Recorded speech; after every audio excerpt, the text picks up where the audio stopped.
मदन मोहन जी, सनातन गोस्वामी ने इनको प्रकट किया। मदन मोहन जी भी पहले जयपुर में ही विराजते थे। गोपीनाथ जी, गोविंद देव जी और श्री मदन मोहन जी तीनों जयपुर में ही थे। बहुत ध्यान से सुनिए सब लोग। तो जयपुर के राजा की पुत्री मदन मोहन जी की सेवा करती थी।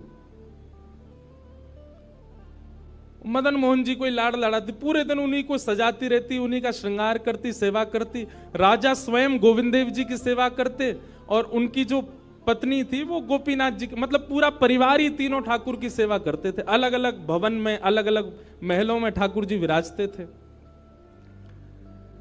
तो राजा की पुत्री का विवाह हुआ करौली राजस्थान में, जहां मदन मोहन जी अभी विराजते हैं। तो राजा की पुत्री का जब विवाह हुआ तो पुत्री से राजा ने कहा, बिटिया ये बताओ तुम्हारा विवाह है, तुमको हम दहेज में क्या दें? वैसे तो हमने सब दिया, लेकिन फिर भी तुम्हारी कोई इच्छा हो तो मांगो। उसने कहा, पिताजी मुझे सबसे ज्यादा प्रेम श्री मदन मोहन जी से है। आप माता जी और पूरा परिवार गोविंद देव जी, गोपीनाथ जी की सेवा किया करो। मदन मोहन जी को मैं ले जाऊं अपने साथ, अपने ससुराल में इनकी सेवा करूंगी। बड़ी अच्छी कथा है, ध्यान से सुनना।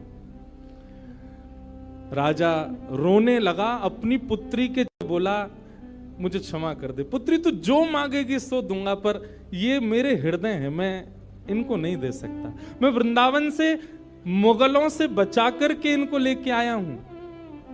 वैसे तो ठाकुर जी को बचने की कोई आवश्यकता, ठाकुर जी कृपा करके आए हैं जयपुर में राजा के ऊपर,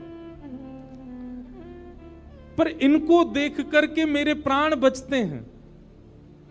तू जो मांगेगी सो दे दूंगा। पर मदन मोहन जी बोले, पिताजी गोविंद देव जी, गोपीनाथ जी हैं ना आपके पास में, मदन एक ठाकुर जी मुझको दे दो।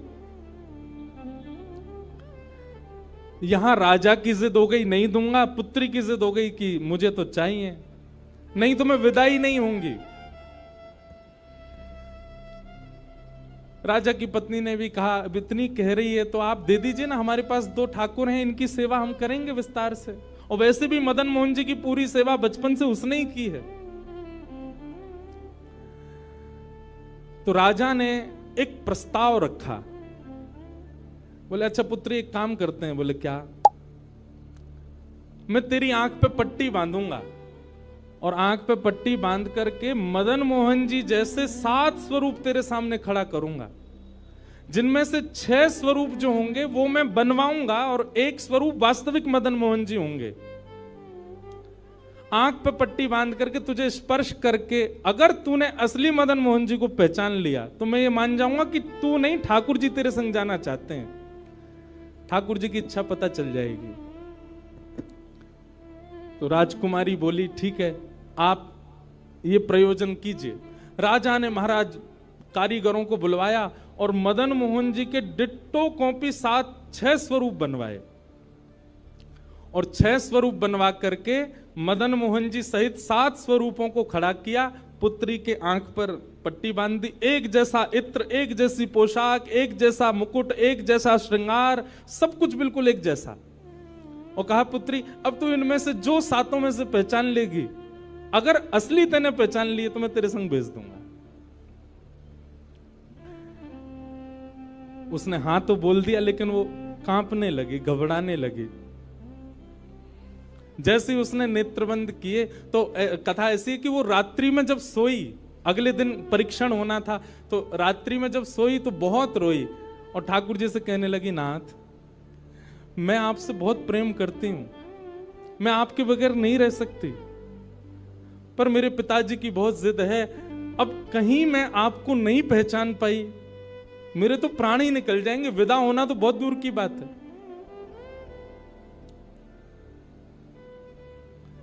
रुदन करते करते करते करते, बंधुओं एक मेरी बात बहुत ध्यान से सुनिएगा, कभी ठाकुर जी के विरह में यदि आपके अश्रु नहीं आए हैं ना, तो अभी आप भक्ति के भाव से बहुत दूर हो। आपको वृंदावन जाना अच्छा लगता है, वृंदावन में घूमना अच्छा लगता है, राधा राधा नाम ध्वनि पर झूमना अच्छा लगता है, कथाएं प्रवचन सत्संग बढ़िया लगते हैं, ये सब एक प्रथम सोपान, प्रथम सीढ़ी है, पर प्रमुख सीढ़ी तो भजन मार्ग या भक्ति पथ की विरह है। अगर वो आपके चित्त में कभी ठाकुर जी के लिए नहीं आया है तो अभी आप बहुत पीछे छूटे हुए हो। रात भर रोती रही और रुदन करते करते, नाथ मैं कैसे पहचानूंगी कि आप सत्य कौन से हो। मदन मोहन जी उसके स्वप्न में आ गए और स्वप्न में आकर के बोले, तू चिंता मत करे, तेरो ही मन ना है मो ले जावे को, मेरो भी मन है रो तेरे संग जावे को। अरे जे सब मेरी सेवा तो करें पर तेरी जैसी सेवा तो कोई करेगा ना, मेरो भी बड़ो मन है तेरे संग चलवे को। तो उसने कहा, तो नाथ कुछ कृपा तो करो। बोले हाँ मैं एक काम करूंगा। बोले कहा, तू सबरे स्वरूपन को जब स्पर्श करेगी ना तो असली मदन मोहन जो मैं हूं, तू मेरे हाथन को स्पर्श करियो। तो हाथ कैसे? ऐसे। ठाकुर जी त्रिभंग लली ठाकुर जी हैं। तो ठाकुर जी बोले तू मेरे हाथन को स्पर्श करियो तो जितने मेरे अन्य स्वरूप हैं 6 वो तो ऐसे ही रहेंगे, लेकिन जैसे ही तू वास्तविक मेरे सामने आवेगी सो मैं अपनी इकन्नी उंगली उठा दूंगा, अपनी कोने वाली उंगली उठा दूंगा।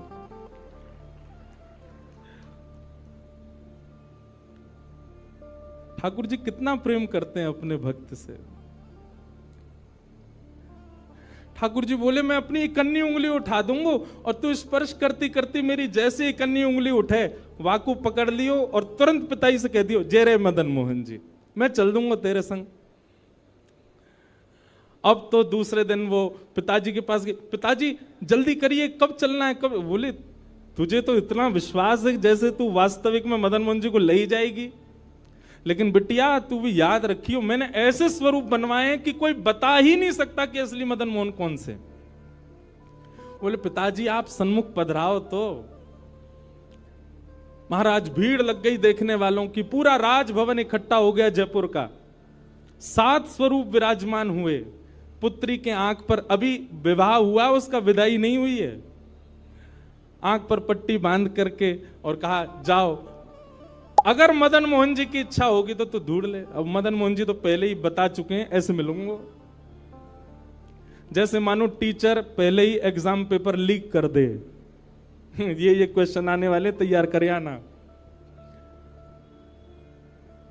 उसने जाग करके जैसे स्वरूप स्पर्श करने प्रारंभ किए, पहला बोले ये नहीं है, दूसरा स्पर्श किया ये भी नहीं है।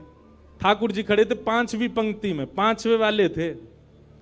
तीसरे स्पर्श किए, बोले ये भी नहीं है। चौथे किए, बोले ये भी नहीं है। जैसे ही 5वें का स्पर्श किया और मुखमंडल का स्पर्श किया, गले का स्पर्श किया, वक्ष का स्पर्श कर, जैसे ही ठाकुर जी की भुजा पकड़ी सो ही ठाकुर जी ने अपनी इकन्नी उंगली हिला दी। और जैसे ही इकन्नी उंगली हिलाई उसने तो, पिताजी यही है मदन मोहन जी। आहा, राजा के तो नेत्रों से आंसू गिर गए। अपनी बिटिया को गले से लगा लिया, कान में बोले बोले मैंने इकन्नी उंगली हिलते हुए देख ली।